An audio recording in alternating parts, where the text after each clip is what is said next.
الحمد للہ رب العالمین والصلاة والسلام علی سید الانبیاء والمرسلین نبینا محمد وعلی آلہ وصحبہ اجمعین، اما بعد۔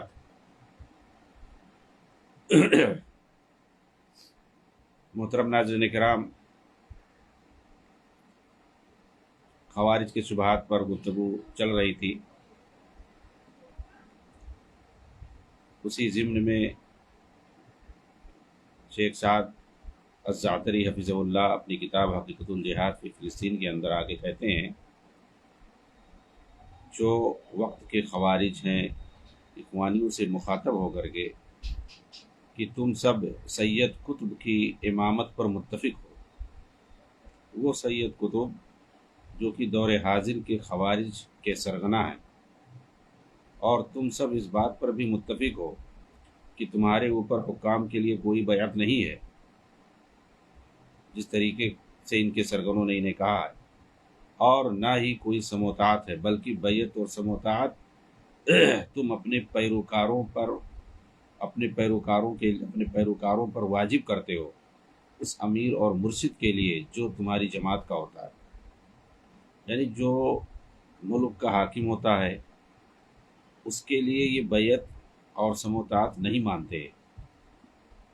بلکہ اپنی جماعت کے جو امیر اور مرشد ہوتے ہیں ان کے لیے بیعت کرتے ہیں اور ان کی سموتات کو واجب مانتے ہیں، بلکہ ان کے لیے انتہا درجے کی اندھ بھکتی کرتے ہیں کہ ان کی اجازت کے بغیر نہ سفر کریں گے یا کوئی بڑا کام نہیں کریں گے، اور ان کی کسی بات پر یہ نکیر نہیں کر سکتے اور نہ ہی اعتراض کر سکتے ہیں، بلکہ یہ اپنے مرشدوں اور اپنے امیروں کے سامنے، ان کے حکم کے سامنے ویسے ہی ہوتے ہیں جیسے ایک مردہ غسل دینے والے کے سامنے ہاتھ میں ہوتا ہے۔ یہ ان کے سرغنوں نے اپنی کتابوں میں اس طریقے سے لکھا ہوا ہے کہ تمہاری حیثیت اپنے امیر اور مرشد کے سامنے بالکل ویسے ہی ہے جیسے مردہ ہوتا ہے غسل دینے والے کے ہاتھ میں، وہ کچھ نہیں کر سکتا، ایسے ہی یہ کچھ نہیں اعتراض کر سکتے ہیں نہ کچھ بول سکتے ہیں۔ بتائیے اتنی جو ہے ان کے یہاں اندھ بھکتی پائی جاتی ہے، وہ اتنی منحوس تقلید پائی جاتی ہے کہ وہ میں سمجھتا ہوں کہ کٹر سے کٹر کسی فرقہ کے اندر بھی وہ چیز نہیں پائی جاتی ہوگی، بریلیوں کے یہاں بھی، شیعوں کے یہاں بھی وہ اندھی تقلید نہیں پائی جاتی ہوگی جو ان اخوانیوں کے یہاں پائی جاتی ہے، اور یہ الٹا جو ہے دوسروں کو فرقہ پرست کہتے ہیں، اور خاص طور سے اہل حدیثوں کو فرقہ پرست کہتے ہیں، جو کسی کو اپنا امام ہی نہیں سمجھتے ہیں سوائے اللہ کے رسول کے۔ تو بہرحال ان کے یہاں اس طرح کی دوغلا پنی پائی جاتی ہے، اور یا یہ کہ اپنی گندگی دوسروں پر ڈالنا اور دوسروں کے خلاف پروپیگنڈا اس طرح سے کرنا کہ اپنی جو ہے کوئی بات ظاہر نہ ہونے پائے۔ آگے کہتے ہیں کہ تم لوگ نوجوانان امت کو توحید و عقائد کی کتابوں سے، اسی طرح فقہ اور اہل بدعت پر ردود والی کتابوں سے دور رکھتے ہو۔ یہ چاہتے ہیں کہ توحید اور عقائد کی کتابیں نوجوان نہ پڑھیں، اسی طریقے سے فقہ اور وہ کتابیں جن پر اہل بدعت پر رد ہوتا ہے تو وہ بھی نہ پڑھیں، اور ان کتابوں کی اہمیت کو گھٹا کر پیش کرتے ہو، جبکہ دوسری طرف مغرب کی جھوٹی اور فریبی دجالی سیاست کے کیچڑ میں سر تک دھنسے ہوئے ہو۔ تیسری طرف میوزک اور ڈرامے کے ساتھ صوفیانہ گیتوں کے ذریعے نوجوانان امت کے جذبات کو بھڑکاتے، یہ سب ان کے یہاں جائز ہے، میوزک، ڈرامہ اور گیت، اسی لیے جو ہے یہ گیت بناتے ہیں اور کہتے ہیں یہ اسلامی گیت ہے اور جنگ پر بھارنے والی گیت ہے، اور اسی لیے اور سارے کے ساتھ music, Islamic song, Islamic drama, اس طرح کے نام کر کے یہ لوگ رکھتے ہیں اور سب کو یہ جائز قرار دیتے ہیں۔ قوالی بھی ان کے یہاں جائز، وہ سب کرتے ہیں۔ ان کے بڑے بڑے سرغنے جو ہے فیملی کے ساتھ باقاعدہ میوزک کنسرٹ میں بیٹھتے ہیں اور سنتے ہیں، کیوں؟ اس لیے کہ ان کے یہاں سب جائز ہے۔ لیکن دیکھیے ان کی دوغلا پنی، دیکھیے ایک طرف ان کے یہاں سب جائز ہے، وہ کرتے بھی ہیں، چاہے قوالی ہو یا میوزک کنسرٹ ہو، گانا ہو، سب ان کے یہاں چلتا ہے، سب جائز سمجھتے ہیں اور کرتے بھی ہیں۔ لیکن دیکھیے یہ اپنا کرتے ان کے لیے جائز ہے، اور اگر کوئی دوسرا کرتا ہو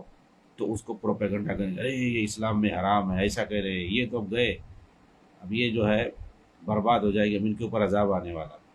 ممکن ہے کوئی دوسرا کر رہا ہو اس کو گناہ سمجھ کے کر رہا ہو، لیکن یہ ایک حرام کام کو باقاعدہ حلال کر کے حلال سمجھ کر کے جس کو استحلال کہا جاتا، تو ایک حرام چیز کو یہ لوگ حلال سمجھ کے کرتے ہیں، جی ہاں، تو اس پر جو کچھ نہیں، اور دوسرا اگر کوئی حرام کام کو حرام ہی سمجھ کے کر رہا ہو، غلط ہے تو غلط ہے۔ اور میں سمجھتا ہوں کہ یہی ایک طبقہ ہے جو ایسے بہت سارے حرام کاموں کو حلال سمجھ کر کے اسے انجام دیتے ہیں، اور میں نہیں سمجھتا کہ اور کوئی دوسرا ہوگا جو ان سارے حرام کاموں کو حرام سے حلال سمجھ کے کرتا ہو۔ اگر کرتے ہوں گے شیطان کے بہکاوے میں آ کر کے تو اسے حرام ہی سمجھتے ہوں گے۔ گانا حرام ہے تو حرام ہے، میوزک حرام ہے تو حرام ہے، ڈرامہ اور گیت گانا یہ سب کیا ہے؟ سب حرام ہے، جو حرام ہے وہ حرام ہے۔ اخوانیوں کے کئی علماء نے باقاعدہ ایک کتاب لکھی مل کر کے، اس میں جو ہے میوزک کو حلال ٹھہرانے کے لیے تقریباً 500 صفحات انہوں نے ضائع کی، کتنی محنت کی ہوگی، کہاں کہاں سے دلائل لا کر کے انہوں نے جمع کیا۔ تو اس کا باقاعدہ ایک سلفی عالم نے، سعودی کے ایک سلفی عالم نے جواب لیا، سب کا ایک ساتھ جمع کر کے ایک ساتھ اس کا جواب بہترین انداز میں دیا ہے،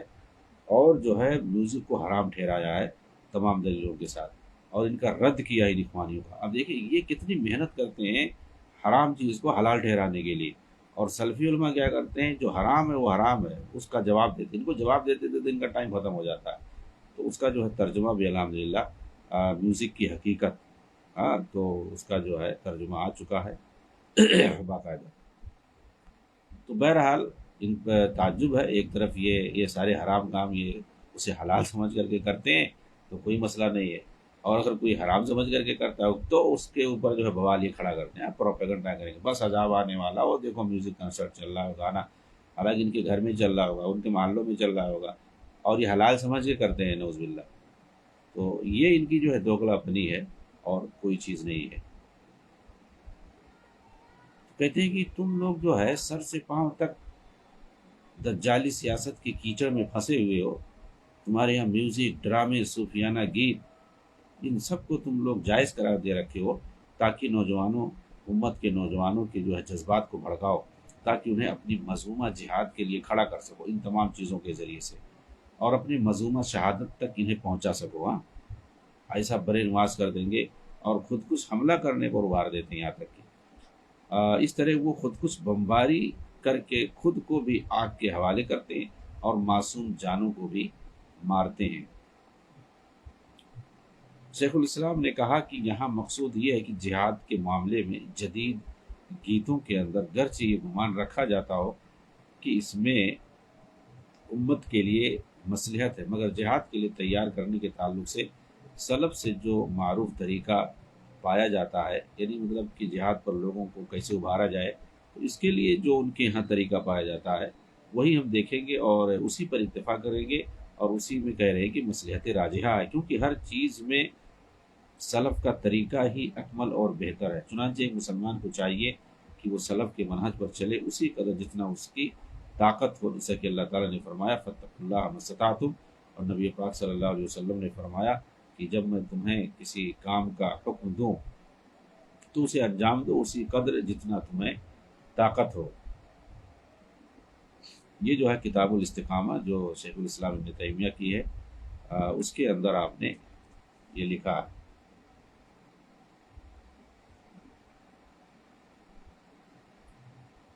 اس کے بعد آگے کہتے ہیں شیخ سعد الزاتری حفظہ اللہ،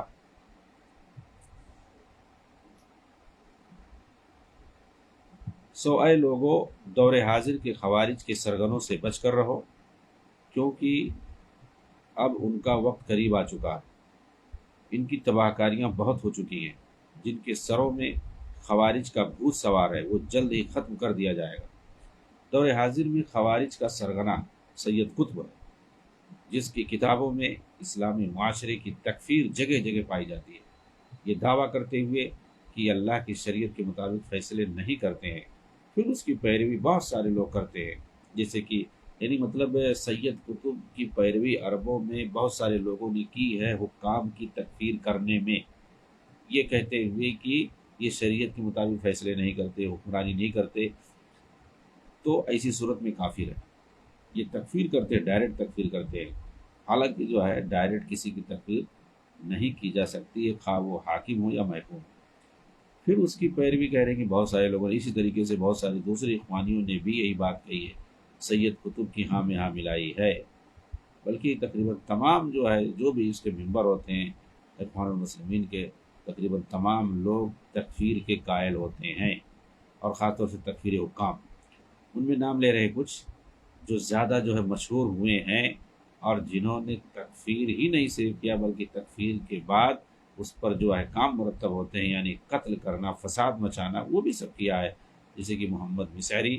جو لندن میں بیٹھ کر کے فساد مچا رہا ہے مسلمانوں کے خلاف، محمد سرور زین العابدین، اسامہ بن لادن، عبداللہ زام، اور ایمن ظواہری، ابو قتادہ فلسطینی، ابو حمزہ مصری، اور اس طرح کے دیگر خوارج۔ اس پر جو ہے مدینہ یونیورسٹی کے اندر ایک استاذ ہیں، اور ان کا نام حمید کر کے ہے، پورا نام نہیں یاد آ رہا ابھی۔ انہوں نے ایک جو ہے القصہ الکاملہ لخوارج الوقت، ایک بہترین کتاب ہے، موٹی کتاب ہے، تقریباً 450 صفحے میں کتاب ہے، خوارج کا جو ہے مکمل داستان، تو اس کے نام سے اس کا اردو میں ترجمہ ہے بہترین انداز میں۔ اور اس میں انہوں نے مقدمے میں لکھا ہے کہ تقریباً 2000 کتابوں، چھوٹی بڑی 2000 کتابوں کا مطالعہ کرنے کے بعد میں یہ کتاب لکھ رہا ہوں۔ کس کی کتاب؟ یعنی خوارج کی۔ انہوں نے جو کتابیں لکھی، چھوٹی بڑی کتابیں لکھی ہیں دور حاضر میں، ان کی کتابوں کا انہوں نے مطالعہ کیا، اور اس کے اندر، اس کتاب کے اندر دیکھیں گے القصہ الکاملہ لخوارج الوقت، دور حاضر کے خوارج ایک مکمل داستان۔ تو اس کتاب کے اندر انہوں نے جو بھی بات کہی ہے یعنی خوارج پر، اخوانیوں پر، انہوں نے اس میں 3 نموذج کے طور پر 3 لوگوں کو پیش کیا، داعش اور اخوان المسلمین، اور ایک جو ہے جماعت التکفیر والہجرہ کا۔ یہ جو ہے سرگنے ہیں عربوں میں، یہ سرگنے ہیں، انہی سے جو ہے دیگر جتنی خارجی اور داعشی تنظیمیں ہیں سب نکلی ہوئی ہیں یا سب متاثر ہیں، ورنہ یہ تینوں اصل ہیں۔ اس کے اندر انہوں نے لکھا ہے مقدمے کہ ان کی جو ہے تقریباً 2000 کتابوں کو میں نے پڑھا ہے، چھوٹی بڑی کتابوں کو، اور جتنی بھی بات میں نے ان کے تعلق سے کہی ہے سب ان کی کتابوں سے انہوں نے حوالے نقل کیے ہیں۔ ان کی کتابوں سے پہلے ان حکم لگاتے ہیں، پہلے لکھتے ہیں کہ بھائی یہ ان کی صفت ہے، یہ چیز ان کے اندر پائی جاتی ہے، پھر اس کے بعد انہی کی کتابوں سے حوالہ دیتے ہیں کہ دیکھو فلاں نے ایسا کہا، اس کے بعد حوالہ دیتے ہیں، اقتباس نقل کرتے ہیں، حوالہ دیتے ہیں، پھر اس کے بعد اس پر تبصرہ کرتے ہیں شرعی ناحیے سے کہ اس کی بات جو ہے کہاں تک صحیح ہے اور کیسے جو ہے شریعت کی مخالفت کرتی ہے۔ تو بہترین کتاب ہے، ممکن ہے وہ شائع بھی ہو جائے کتاب انشاءاللہ۔ اس کے بعد کہتے ہیں شیخ سعد الزاتری حفظہ اللہ کہ ان کے علاوہ کچھ قاعدہ خوارج بھی ہیں۔ قاعدہ الخوارج القاعدہ، قاعدہ کہتے ہیں کہ مطلب جو بیٹھے رہے وہ میدان میں نہ جائیں۔ تو ایک تو ہوتے ہیں جو بالفعل وہ سڑکوں پہ آتے ہیں، اور وہ جو بھی حملہ کرتے ہیں تلوار کے ساتھ یا مظاہرہ کرتے ہیں، تو جو بھی سڑکوں پہ آتے ہیں عملی طور پر، چاہے وہ مظاہرہ کر رہے ہوں، فتنہ و فساد مچا رہے ہوں، یا جو ہے لڑائی کے لیے آئے کسی بھی طرح کا، تو وہ اس کے علاوہ کچھ ایسے ہوتے ہیں جو ابھارتے ہیں، نوجوانوں کا جو برین واش کرتے ہیں اپنی تقریروں اور تحریروں کے ذریعے سے، اپنی واعظ و تلقین کے ذریعے سے ان کو کیا کرتے ہیں، ان کا برین واش کرتے ہیں نوجوانوں کا۔ تو ان کو جو ہے، اور یہ عمر دراز ہوتے ہیں تقریباً، تو ان کو قاعدہ خوارج کہتے ہیں۔ تو کہتے ہیں کہ ابھی دیکھیں ان کی جو ہے سرگنوں میں کون کون قاعدہ خوارج میں آتے ہیں اخوانیوں کے، اس میں سلمان عودہ کا نام لیا انہوں نے، سفر حوالی، آئس کرنی، عبد الرحمن عبد الخالق وغیرہ کا نام لیا۔ کہہ رہے ہیں کہ یہ عبد الرحمن عبد الخالق جو کویت کے اندر واقع احیاء التراث کے ذمہ دار بھی رہ چکے ہیں، لیکن انہوں نے سلمان عودہ کا، ابھی ان کا سلمان عودہ کا ایک ویڈیو پڑا الجزیرہ ہی کے اندر، الجزیرہ چینل ہی کے اندر، ایک اینکر جو ہے سوال کر رہا ہے، انٹرویو لے رہا ہے کہ جو ہے آپ فتویٰ دیتے ہو جہاد کا، اس وقت کہاں لوگ نوجوانوں کو کہتے ہو جہاد میں جاؤ، کہاں کس کے خلاف جہاد کرو؟ یعنی مسلم حکمرانوں کے خلاف جہاد کریں، عراق میں کہتے ہو کہ جاؤ، سیریا میں جاؤ جہاد کرنے کے لیے۔ تو سوال یہ ہے کہ آپ کا بیٹا بھی نوجوان ہے، وہ کہتا ہے کہ میں بھی جہاد میں جاؤں گا، تو کیا تم اس کی اجازت دو گے؟ تو اللہ بتا رہا ہوں صاف صاف کہہ رہا نہیں میں نہیں اجازت دوں گا، اور میرا بیٹا جائے گا بھی نہیں، وہ تو امریکہ میں پڑھ رہا ہے۔ یوں کہہ رہا ہے، ایک دم صاف صاف کہہ رہا ہے کہ میرا بیٹا نہیں جائے گا۔ تو کہا کہ تب کس کے لیے بھائی جہاد کا فتویٰ کس کو دے رہے ہو؟ وہاں کس کو بھیج رہے ہو؟ دوسروں کے لڑکوں کو جہاد کا فتویٰ دیتے ہو اور اپنے بیٹے کو کہتے ہو کہ میں نہیں کہوں گا۔ اپنے بیٹے کو میں نہیں کہوں گا اور میرا بیٹا تیار بھی نہیں ہوگا، ایسا جو ہے سلمان عہدہ نے کہا۔ بتائیے یعنی مطلب یہ ہے کہ فتنہ فساد دوسروں کے بچوں سے، اور پھر واقعی اس کا لڑکا جو ہے امریکہ میں سیٹلمنٹ ہے، اپنے بچوں کے ساتھ وہاں رہتا ہے اور وہاں سے تنظیم چلاتا ہے باقاعدہ، عربوں کے خلاف وہیں سے رہ کر کے وہ تنظیم چلاتا ہے اس کا بیٹا۔ اور اسی طرح سے یوسف قرضاوی جو پورے عالم عرب میں عربوں میں گھوم گھوم کر کے 2010-11 کے اندر نوجوانوں کو بھڑکاتا تھا، ہاں، اچھل اچھل کر کے گیت گاتا تھا۔ اور اس کے بعد اس کا بچہ ایمبیسڈر ہے، جی ہاں ایمبیسڈر، یہ بہت بڑا پوسٹ ہوتا ہے کسی ملک کی طرف سے، قطر کی طرف سے کسی یورپین کنٹریز میں، ہائیلینڈ میں یا بہرحال کسی ملک کے اندر وہ ایمبیسڈر ہے اس وقت۔ اور بھی جو اس کے بچے اور بچیاں ہیں سب جو ہے بڑی بڑی یونیورسٹیوں میں پروفیسر ہیں، لیکچرر ہیں یوسف قرضاوی کے، اور فتویٰ دوسرے لوگوں کو جہاد کا فتویٰ دینا، خود کش حملے کا فتویٰ دینا کہ جاؤ تم جو ہے اپنے بدن میں بم باندھ لو، اور تم اگر تم مرے اس حالت میں تم شہید مانے جاؤ گے، فوراً تم جو ہے جنت میں جاؤ گے اور اوریں تمہارا انتظار کر رہی۔ تو اس طریقے سے یہ نوجوانوں کا برین واش کرتے تھے، اور کہاں جاتے تھے؟ خود مسلم ملک میں ہی جاتے تھے، اور وہاں جاتے کسی مارکیٹ میں بم پھوڑ دیتے تھے، اپنا فوراً آگ میں جلتے تھے، یعنی دنیا ہی میں وہ آگ میں جلنا شروع ہو جاتے تھے۔ اب آخرت میں ظاہر سی بات ہے خودکشی کرنے والا کا انجام کیا ہوتا ہے سب کو معلوم ہے، حدیث کے اندر کی جس طریقے سے اس نے اپنی جان لی ہے دنیا کے اندر، اسی جو ہے اوزار سے، اسی ہتھیار سے یا اسی آلے سے اس کو جہنم میں عذاب دیا جائے، یہ خودکشی کرنے والے کا انجام ہے۔ تو یہ لوگ کہتے ہیں کہ جو ہے خود کش حملہ کرنے والے شہید ہوتے ہیں، جنت میں جاتے ہیں۔ اس پر جو ہے تقریباً 70 صفحے پر میں نے کتابچہ لکھا تھا، ان کا جواب دیا تھا کہ یہ اخوانیوں کا فساد ہے یا یہ استشہادی عمل ہے، یہ جو خود کش حملہ کرواتے ہیں۔ تو اس کو میں نے جو ہے فساد پر محمول کیا ہے کہ کس طریقے سے یہ دوسروں کے بچوں کا برین واش کرتے ہیں، اور اپنے بچوں کا جب نام آتا ہے، ایسی جو ہے محمد کیا نام ہے اس کا، عریفی، اس کے تعلق سے بھی اس طریقے سے واقعہ کہ اس کو کسی نے کہہ دیا کہ تمہارا لڑکا جہاد پہ جانے کے لیے تیار ہے اور کیا ہے، فوراً بھاگتے ہوئے گھر آیا اور کہا نہیں میرا بیٹا ایسا نہیں ہو سکتا ہے۔ مطلب اپنے بچوں کو نہیں بھیج رہے، اور اپنے بچوں کے لیے الگ موقف ہے اور دوسروں کے بچوں کے لیے الگ موقف ہے، یعنی وہ کٹے مرے کوئی مسئلہ نہیں ہے۔ مطلب تمہارے بچے کیا بھائی، اس کا مطلب تم جو غلط کہہ رہے ہو، تو غلط کہہ رہے ہو۔ ارے بھائی سید مودودی کو دیکھ لے، اپنے بچوں کو منع کرتے تھے کہ جب یہ جماعت میں نہیں جانا ہے، اور دوسرے کے لڑکوں کو بھرتی کرتے تھے، دوسروں کے بچوں کو بھرتی کرتے تھے کہ تم لوگوں کو جہاد کے لیے، انقلاب کے لیے تیار کرنا ضروری ہے، اور اپنے بچوں کو کسی کو ڈاکٹر بنایا، کسی کو انجینئر بنایا، کسی کو بزنس مین بنایا، اور خود ان کے بچے جو ہے آج سب جو ہے کوئی امریکہ میں ہے، کوئی سعودی میں ہے بزنس کر رہا ہے، کوئی کراچی میں بزنس کر رہا ہے، کوئی لاہور میں، کوئی جو پریس چلا رہا ہے، کروڑوں کما رہا ہے۔ تو ایک لڑکا تو ملحد ہو گیا، کہہ رہے وہ کنان ہے۔ ارے کنان کیسے ہے بھائی؟ ارے کنان کیسے ہے؟ کنان کو تابع کرنا، وہ تو بچپن میں جب تم نے تعلیم نہیں دلائی تو کنان کیسے ہو گیا؟ بھائی بچپن میں تعلیم دلائے ہوتے، نہ عربی پڑھایا، نہ دینی تعلیم دلائی کبھی، ڈائریکٹ جو ہے کانوینٹ اسکول میں انگریزی تعلیم دلانا، یہ کیا معنی رکھتا ہے؟ تو کیا وہ تو پہلے سے تم کنان بنا رہے ہو؟ کنان کیا ہو گیا؟ وہ تو تم جو سارے بچوں کو تم نے کنان بنا دیا۔ تو یہ ان کی اوقات ہے۔ ہاں، یہ جو ہے صرف اقامت دین، حکومت الہیہ کی بات کرتے ہیں، لیکن وہ دوسرے کے لیے، اپنے لیے نہیں۔ بھائی اس کا مطلب یہ ہے کہ تمہارے یہاں فراڈ ہے، فراڈ ہے۔ اگر وہ اچھا ہوتا تو سب سے پہلے اپنے گھر والوں کے لیے کہتے، اپنے گھر والوں کو اس کی طرف بلاتے، اپنے بچوں کو جو ہے اس کی دعوت دیتے اور اس کام کے لیے لگاتے۔ تو اپنے بچوں کو تو روکتے ہو، اپنے بچوں کو ڈاکٹر بنا کر کے امریکہ بھیجتے ہو، اور ان کا جو انتقال ہوا وہ امریکہ میں ہوا، وہیں اپنے بچے کے پاس سے علاج کراتے ہوئے۔ تو بہت سارے لوگوں نے کہا کہ بقی میں مدینہ لے چلو، لیکن ان کو جو ہے ان کے گھر لایا گیا، پاکستان واپس گھر لایا گیا۔ بہرحال اپنی اپنی محرومی ہے۔ تو یہ کہہ رہے ہیں کہ یہ لوگ جو ہے قادہ خوارج ہیں، جو نوجوانوں کو کیا نام ہے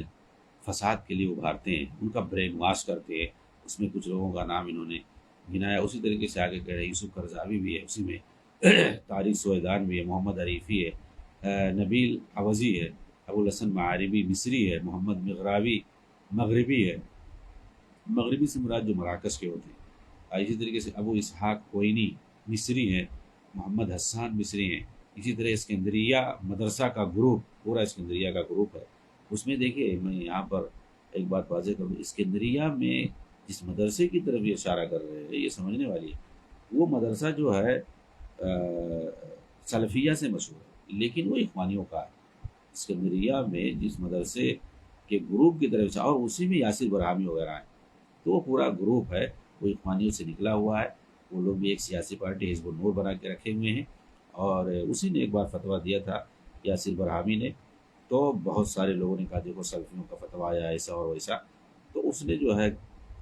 غزہ کے کیس کو لے کر کے اس نے ایک فتویٰ دیا تھا بہرحال، تو سلفیوں کو بدنام کر رہے تھے، حالانکہ وہ خود اخوانی ہے، ہاں اخوانی ہے، اس کا پورا بیک گراؤنڈ ہے، اس پر میں نے تفصیل سے ایک مضمون بھی لکھا تھا، بعد میں نے ایک دو مضمون پڑھا، عربی میں پڑھا، اور زیادہ اس کے اندر اس کے تعلق سے بیان کیا گیا ہے، جس سے بالکل واضح ہوتا ہے کہ وہ اخوانیوں کا سرغنہ ہے باقاعدہ۔ آگے کہتے ہیں کہ اسی طرح وہ لوگ بھی جو ان خوارج وقت کی مدح سرائی کرتے ہیں، یہ بھی اسی میں شامل، قادہ خوارج میں وہ بھی شامل ہوں گے، کہ خوارج کی تو تعریف کرتے ہیں، ان کے عمل کو اچھا بتاتے ہیں، نہیں یہ لوگ اچھا کر رہے ہیں، یہ لوگ اچھا کر رہے ہیں، وہ بھی کہہ رہے ہیں قادہ میں وہ بھی آئیں گے۔ ایک تو ہے جو باقاعدہ برین واش کرتے ہیں، اپنی تقریروں اور تحریروں کے ذریعے سے تیار کرتے ہیں خروج و بغاوت کے لیے اور فتن و فساد کے لیے نوجوانوں کو تیار کرنا، ٹھیک ہے، تو یہ تیار کرنے والے یہ قادہ خوارج۔ آگے کہہ رہے ہیں کہ جو ان کی مدح سرائی کرتے ہیں اور ان کی تعریفیں کرتے ہیں اور ان کو اچھا بنا کر کے بڑا بنا کر کے پیش کرتے ہیں اور دوسروں کو کمتر بنا کے پیش کرتے ہیں، تو وہ بھی اسی میں آئیں گے، جیسے کچھ نام علی حلوی اردنی وغیرہ کا نام گرا رہے ہیں، کہہ رہے ہیں کہ یہ لوگ سہولت کاری کا فعل انجام دیتے ہیں، سہولت کاری کرتے ہیں اس طریقے سے یہ لوگ، اور اس کی وجہ سے بہت سارے اخوانیوں کے اور ان خوارج کے ٹرپ میں آ جاتے ہیں ان کی سہولت کاری کی وجہ سے، اس لیے مناسب نہیں ہے، کسی طریقے سے صحیح نہیں ہے۔ اور ان سب سے پہلے اخوان المسلمین جماعت کے بانی اور سرغنہ حسن بننا، حزب التحریر کے بانی اور سرغنہ تقی الدین نبہانی، تبلیغی جماعت کے بانی محمد الیاس اور جماعت اسلامی کے بانی سید مودودی، اور اسی طرح ایسے لوگوں کی ایک لمبی فہرست ہے۔ ہر قوم کی کوئی نہ کوئی وارث ہوتی ہے اور تم لوگ خوارج کے وارث ہو، کہہ رہے ہیں اخوانیوں کو کہ تم لوگ جو ہے خوارج کے وارث ہو، کہ وہ خوارج ہیں جنہوں نے تو نبی صلی اللہ علیہ وسلم کے خلاف بھی قولی خروج کیا تھا۔ وہ جو ذوالخویسرہ ہے اس نے آ کر کے نبی صلی اللہ علیہ وسلم پر کیسا اعتراض کیا تھا، اس سے کبھی کسی نے اعتراض نہیں کیا۔ کہہ رہے کہ اب ذوالخویسرہ آتا ہے اور کہتا ہے اعدل یا رسول اللہ، آپ جو ہے مال غنیمت تقسیم کر رہے تھے، کہا اللہ کے رسول، اور ایک روایت میں یا محمد کا لفظ باقاعدہ، اے محمد عدل سے کام لو، تو آپ صلی اللہ علیہ وسلم نے فرمایا ویلک ومن یعدل اذا لم اعدل، کہ تیری بربادی ہو، میں نہیں عدل کروں گا تو کون کرے گا؟ تو عمر بن خطاب رضی اللہ تعالیٰ عنہ فوراً کھڑے ہو گئے اور کہا دعنی اضرب عنہ، اللہ کے رسول چھوڑ دیجیے، میں اس کی گردن اڑا دیتا ہوں۔ تو آپ نے کہا کہ رہنے دو،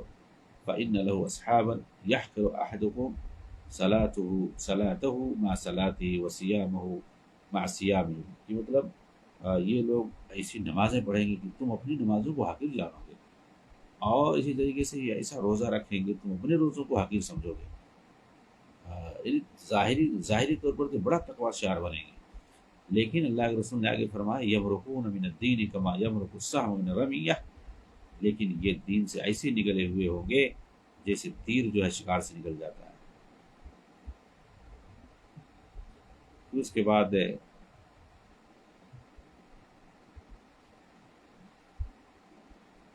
کہتے ہیں کہ چنانچہ اس حدیث کے اندر آیا کہ بالکل خوارج نے سیدنا علی رضی اللہ تعالیٰ عنہ کے خلاف خروج کیا تھا، انہی شبہات سے استدلال کرتے ہوئے جن شبہات سے آج کے خوارج استدلال کرتے ہیں۔ چنانچہ ابن کثیر رحمہ اللہ نے نقل کیا ہے کہ سیدنا علی رضی اللہ عنہ نے جب ابو موسیٰ اشعری رضی اللہ عنہ اور آپ کے ساتھیوں کو فوج سے دومت الجندل بھیجا دومت الجندل جو ہے یہ یہیں پر تحکیم کا واقعہ پیش آیا تھا، تو تحکیم کے لیے آپ نے بھیجا تھا صفین کے موقع پر کہ جو ہے اہل شام اور اہل عراق کے درمیان معاہدہ ہو جائے اور امن معاہدہ ہو جائے، تو اسی تحکیم کے واسطے وہاں پر بھیجا گیا تھا۔ وہیں پر طے ہوا تھا کہ دومت الجندل کے پاس دونوں کے فریق آئیں گے اور وہیں پر مصالحت ہو جائے گی۔ تو جب حضرت علی نے کچھ لوگوں کو بھیجا ابو مساشری وغیرہ کو کہ جاؤ بھائی صلح کرا کے آ جاؤ، تو وہاں پر خوارج کا مسئلہ بہت سخت ہوا اور وہ لوگ سختی کے ساتھ سیدنا علی پر نفیر کرنے لگے، یہاں تک کہ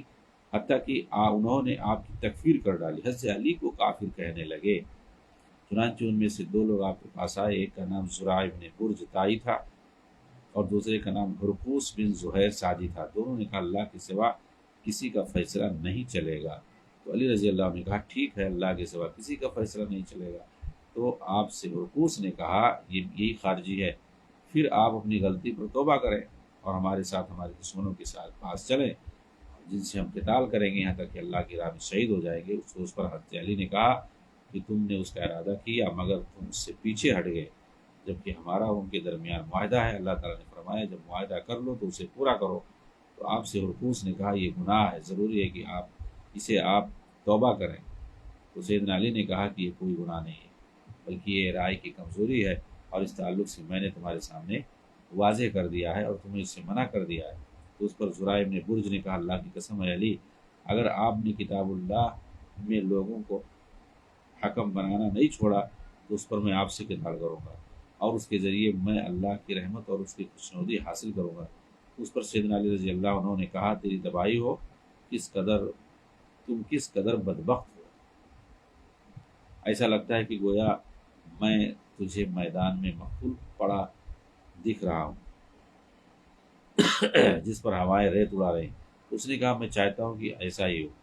تو اس سے حضرت علی رضی اللہ عنہ نے کہا کہ اگر تو حق پر ہوتا تو موت کے اندر دنیا سے تعزیت ہوتی، مگر شیطان نے تجھے بہکا رکھا ہے۔ اس طرح وہ دونوں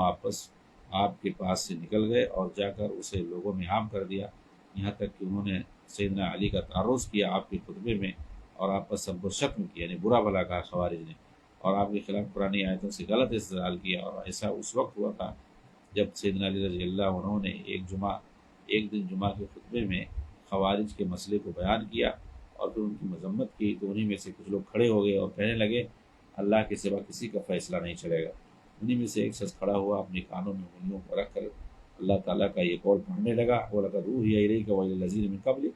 لَئِنْ أَشْرَكْتَ لَيَحْبَطَنَّ عَمَلُكَ وَلَتَكُونَنَّ مِنَ الْخَاسِرِينَ بَلِ اللَّهَ فَاعْبُدْ وَكُن مِنَ الشَّاكِرِينَ۔ پھر اس کے بعد آپ نے کہا کہ ہم تمہیں اپنی مسجدوں سے نہیں روکیں گے جب تک کہ تم ہمارے خلاف خروج نہیں کرو گے، اور مال غنیمت کا حصہ بھی ہم نہیں روکیں گے جب تک تمہارے ہاتھ ہمارے ہاتھوں میں کے ساتھ ہیں، اور تم سے قتال بھی نہیں کریں گے جب تک کہ تم ہم سے قتال نہ کرو۔ ابو مخرم نے عبد الملک کے واسطے ابو حرہ سے روایت کیا ہے کہ جب سیدنا علی نے سیدنا ابو موسیٰ اشعری رضی اللہ عنہ کو فیصلہ کرنے کے لیے بھیجا تو خوارج عبداللہ بن وہب راسبی کے گھر میں اکٹھا ہوئے۔ عبداللہ بن وہب نے انہیں ایک بلیغ خطبہ دیا جس کے اندر اس نے انہیں زہد دنیا کی ترغیب دی اور انہیں آخرت اور جنت کی طرف رغبت دلائی، امر بالمعروف اور نہی عن المنکر پر ابھارا۔ اس کے بعد کہا تم سب ہمارے ساتھ ظالموں کی اس بستی سے نکل چلو، کسی وادی کی طرف یا پہاڑیوں کی طرف یا کسی شہر کی طرف ظلم پر مبنی ان فیصلوں پر نکیر کرتے ہوئے۔ اس کے بعد ہرقوس بن زہیر نے کہا کہ اس دنیا کی پونجی بہت کم ہے اور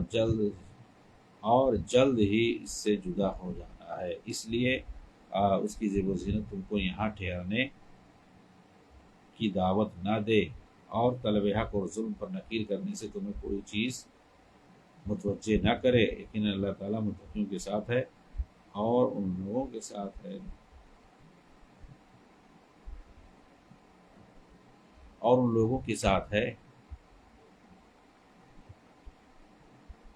کہتے ہیں کہ اسی طرح یہ خوارج زید بن حسن طائی کے گھر میں بھی اکٹھا ہوئے جس نے انہیں خطبہ دیا اور امر بالمعروف اور نہی عن المنکر پر ابھارا، اور پھر ان پر قرآن کی کچھ آیتوں کی تلاوت کی جن میں ایک آیت یہ بھی تھی، یا داؤد انا جعلناک خلیفۃ فی الارض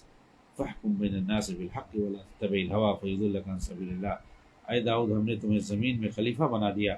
تم لوگوں کے درمیان حق کے ساتھ فیصلے کرو، اپنی خواہش کی پیروی نہ کرو، ورنہ وہ تمہیں اللہ کی راہ سے بھٹکا دے گی۔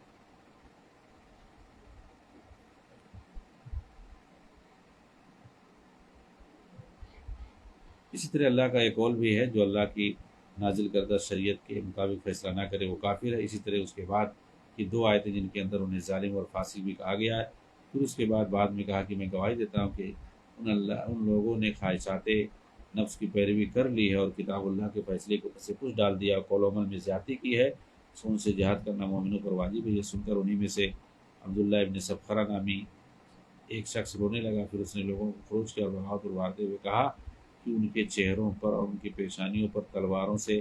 مارو تاکہ اللہ رب العالمین کی اطاعت ہو جو رحمان و رحیم ہے۔ اگر تم کامیاب ہو گئے اور اللہ کی فرما برداری کی گئی جیسا کہ تم چاہتے ہو تو اللہ تعالیٰ ضرور فرما برداری کرنے والوں کا اجر دینے والا ہے، ان لوگوں کو جو حکم کے علاوہ پر عمل کرتے ہیں۔ اور اگر تم قتل کر دیے گئے تو پھر ایسی صورت میں اللہ کی خوشنودی اور اس کی جنت کی طرف سے جانے سے بہتر اور افضل کون سی چیز ہو سکتی ہے؟ ابن کثیر رحمہ اللہ کہتے ہیں کہ میں کہتا ہوں کہ اس قسم کے لوگ بنی آدم میں سے عجیب و غریب لوگ ہیں، اللہ تعالیٰ نے کیسے کیسے لوگوں کو پیدا کیا ہے۔ کیا ہی بہتر کہا ہے بعض سلف نے خوارج کے بارے میں کہ انہی لوگوں کا ذکر ہے اللہ تعالیٰ کے اس قول میں، قل هل انبئکم بالاخسرین اعمالا الذین ضل سعیهم فی الحیاۃ الدنیا وهم یحسبون انهم یحسنون صنعا اولئک الذین کفروا بآیات ربهم ولقائه فحبطت اعمالهم فلا نقیم لهم یوم القیامة وزنا۔ کہہ دیں کہ ہم تمہیں وہ لوگ بتائیں جو اعمال میں سب سے زیادہ خسارے والے ہیں۔ مومن وہ لوگ جن کی کوشش دنیا کی زندگی میں ضائع ہو گئی اور وہ یہ سمجھتے ہیں کہ وہ ایک اچھا کام کر رہے ہیں۔ یہی لوگ ہیں جنہوں نے اپنے رب کی آیات اور اس کی ملاقات کا انکار کیا تو ان کے لیے اعمال ضائع ہو گئے، سو ہم قیامت کے دن ان کے لیے کوئی وزن قائم نہیں کریں گے۔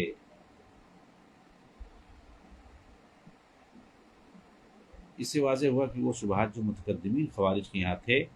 بالکل وہی شبہات آج کے خوارج کے ہیں کہ یہ امر بالمعروف اور نہی منکر کے نام پر خروج کرتے ہیں اور وہ اللہ کی رضامندی اور جنت کے خواہش مند ہوتے ہیں، اور یہ حکام کی تکفیر پر اللہ تعالیٰ کی اس قول سے استدلال کرتے ہیں جس میں اللہ تعالیٰ نے فرمایا کہ جو اللہ کی نازل کردہ شریعت کا فیصلہ نہیں کرتے وہ کافر ہے۔ اور سلف نے اس آیت کی کیا تفسیر کی ہے اس کی طرف مطلب توجہ نہیں دیتے، کیونکہ اس آیت کے اندر کفر کو کفر عملی پر محمول کیا گیا ہے نہ کہ اعتقادی پر، جیسا کہ ابن عباس رضی اللہ عنہما نے اس آیت کی تفسیر کرتے ہوئے کہا ہے اللہ کی حجت قائم کرنے اور کسی رکاوٹ اور معنی کے نہ ہونے کے باوجود اسے حلال سمجھا جائے۔